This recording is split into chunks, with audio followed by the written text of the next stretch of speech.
आज 7 मई 2026 है, दिन है थर्सडे का। इस समय Q4 यानी कि क्वार्टरली रिजल्ट आ रहे हैं और कंपनी अपने फाइनेंशियल को डिस्क्लोज भी कर रही है। इस बीच बजाज ऑटो का भी जो Q4 का रिजल्ट आया, जिसमें कंपनी ने बताया कि कंपनी का जो नेट प्रॉफिट है वो पिछले क्वार्टर की तुलना में इस क्वार्टर में 34% बढ़ गया है। साथ ही साथ कंपनी ने डिविडेंड देने की भी अनाउंसमेंट की है। साथ ही साथ कंपनी ने शेयर को बाय बैक करने की भी जो मंजूरी है वो दे दी है। तो बहुत सी घोषणाएं बजाज ऑटो के द्वारा की गई है। न केवल डिविडेंड की, बायबैक की भी जो घोषणाएं हैं वो साथ में की गई है। ये वीडियो सिर्फ एजुकेशनल पर्पज है, ना मैं कोई स्टॉक खरीदने की सलाह देता हूँ और ना ही बेचने की। तो मैं आज बात करने वाला हूँ बजाज ऑटो के बारे में। ये कंपनी सबसे बड़ी कह सकते हैं थ्री व्हीलर बनाने वाली कंपनी है। मोटरसाइकिल्स भी बनाती है और थ्री व्हीलर्स भी बनाती है। और अभी ही कंपनी ने अपने Q4 के रिजल्ट को डिस्क्लोज किया है, जिसमें कंपनी ने बताया कि कंपनी का जो प्रॉफिट है वो 34% बढ़ गया है। साथ ही साथ कंपनी ने बताया कि कंपनी आने वाली जो जुलाई है 24 जुलाई 2026 को अपने शेयर होल्डर्स को डिविडेंड देगी, हर एक शेयर के बदले में 150 रुपए का। साथ ही साथ कंपनी ने बायबैक शेयर करने की भी जो मंजूरी है वो दे दी है। तो बहुत सी घोषणाएं की गई हैं कंपनी के द्वारा। जानते हैं बजाज ऑटो के शेयर प्राइस को और कंपनी के रिटर्न को भी। आज की बात करूं तो आज जब 3:30 बजे मार्केट बंद हुआ तो इस कंपनी का शेयर प्राइस था 10,605 रुपीज़ का। लग सकता है कि बहुत महंगा है और लिटरली महंगा भी है, लेकिन जब आप इस कंपनी की खूबियों को जानेंगे, रिटर्न को जानेंगे, फाइनेंशियल्स को जानेंगे, शेयर होल्डिंग पैटर्न को जानेंगे, तो ऐसा बिल्कुल भी नहीं लगेगा कि इस कंपनी में इन्वेस्टमेंट ना करना कोई समझदारी है। आज की बात करूं तो आज इस कंपनी ने अपने शेयर होल्डर्स को 2.77% का रिटर्न निकाल के दिया। अच्छा खासा था एक दिन में, लेकिन मैं हमेशा कहता हूं कि आप लॉन्ग टर्म रिटर्न को देखें। यदि मैं बात करूं बजाज ऑटो की तो एक साल में इस कंपनी ने 33.98% का रिटर्न निकाल के दिया। अच्छा कहा जाएगा क्योंकि मार्केट डाउन था, फिर भी इस कंपनी ने 33% का रिटर्न निकाल के दिया। यानी आज से ठीक एक साल पहले इस कंपनी का शेयर प्राइस था 7,682 रुपीज़ का। ये तो बात रही एक साल की।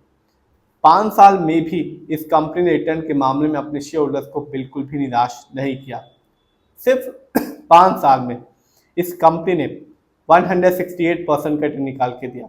यानी आज से ठीक 5 साल पहले इस कंपनी का शेयर प्राइस था 4,125 रुपीज़ का, जो आज के दिन है 10,605 रुपीज़ का। तो जिसने भी 5 साल पहले बजाज ऑटो में पैसा लगाया, शेयर की अच्छी क्वांटिटी खरीदी, उसे बजाज ऑटो ने 5 साल के बाद एक अच्छा खासा रिटर्न दिया। यदि मैं इस कंपनी के ओवरऑल रिटर्न को देखूं तो अभी तक इस कंपनी ने अपने शेयर होल्डर्स को 2,261% का रिटर्न निकाल के दे चुकी है। यानी 2008 में इस कंपनी के शेयर पर सिर्फ 281 रुपीज़ था, जो आज के दिन है 10,605 रुपीज़ का। तो अच्छी कंपनियां लॉन्ग टर्म में अपने शेयर होल्डर्स को बिल्कुल भी निराश नहीं करती।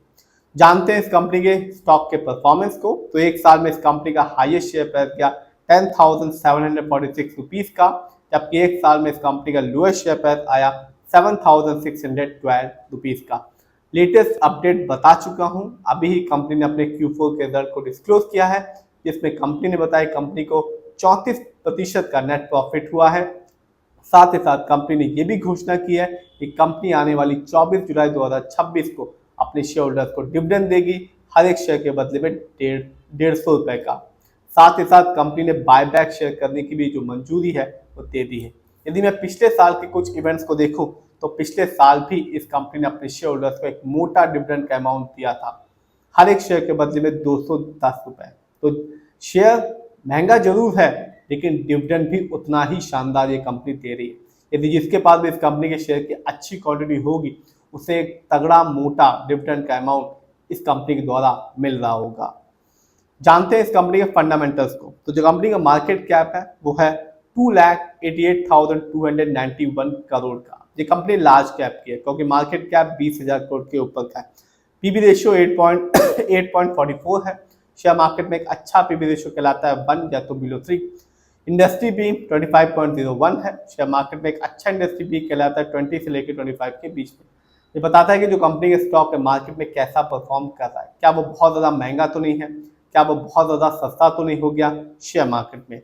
डेप्ट टू इक्विटी 0.58 है। आप भी देख सकते हैं इस कंपनी पर लोन कर्ज ना के बराबर है।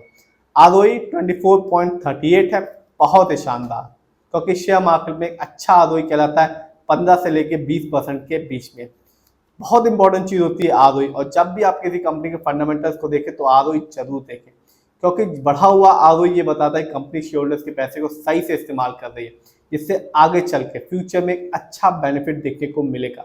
यदि कंपनी का आरओई कम होता है या नेगेटिव होता है तो बताता है कंपनी शेयर होल्डर्स के पैसे को सही प्रोजेक्ट्स में नहीं लगा पा रही, जिससे रिटर्न पाने की जो पॉसिबिलिटीज होती है वो कम हो जाती है। इस कंपनी का ईपीएस बहुत ही अच्छा है, 317.86। शेयर मार्केट में एक अच्छा ईपीएस कहलाता है 80 और से ज्यादा का। ये बताता है कंपनी लास्ट 12 महीने में कितना कमाया। डिविडेंड यील्ड 2.03%, ये भी बहुत अच्छा खासा है, क्योंकि शेयर मार्केट में एक अच्छा डिविडेंड यील्ड कहलाता है 2% से लेकर 6% के बीच में। जानते हैं इस कंपनी के फाइनेंशियल कंडीशन को, और अभी ही कंपनी ने अपने Q4 के नंबर को डिस्क्लोज किया है, जिसमें मार्च क्वार्टर में कंपनी का जो रेवेन्यू था वो था 18,494 करोड़ का, जबकि 2025 में इस कंपनी का ईयरली प्रॉफिट था, ईयरली रेवेन्यू था 52,469 करोड़ का। प्रॉफिट मार्च क्वार्टर में इस कंपनी का प्रॉफिट था 3,492 करोड़, जबकि 2025 में इस कंपनी का ईयरली प्रॉफिट था 7,325 करोड़ का। नेटवर्थ, कंपनी का नेटवर्थ 2025 में था 35,189 करोड़ का, जबकि 2024 में इस कंपनी का नेटवर्थ था 28,962 करोड़। ये तो बात है कंपनी की शेयर प्राइस की, इवेंट्स की, फाइनेंशियल्स की, फंडामेंटल्स की। जानते हैं किसका कितना पैसा इस कंपनी पे लगा हुआ है। तो प्रमोटर यानी कि इस कंपनी के ओनर्स, उनका पैसा इस कंपनी में सबसे ज्यादा लगा हुआ है। 55.01% की जो होल्डिंग है वो सिर्फ और सिर्फ प्रमोटर की है। रिटेलर्स यानी कि हम लोग का पैसा इस कंपनी में लगा हुआ है 21.69% का। एफआईआई की होल्डिंग है 8.83% की, जबकि डीआईआई की होल्डिंग है 7.30% की, जबकि म्यूचुअल फंड का पैसा इस कंपनी में लगा हुआ है 7.17% का। भले ही ये कंपनी का शेयर प्राइस बहुत महंगा है, लेकिन कंपनी न केवल रिटर्न के मामले में अपने शेयर होल्डर्स को मालामाल कर रही है, डिविडेंड भी एक तगड़ा अच्छा मोटा दे रही है, और जिसके पास भी इस कंपनी के शेयर की एक अच्छी क्वांटिटी होगी उसे कमाल का डिविडेंड का अमाउंट ये कंपनी दे रही है। फिर भी आप जिसमें भी पैसा लगाएं खुद रिसर्च करें, एनालाइज करें, अपने फाइनेंशियल एडवाइजर की राय लें, तभी अपने पैसे को शेयर मार्केट में लगाएं।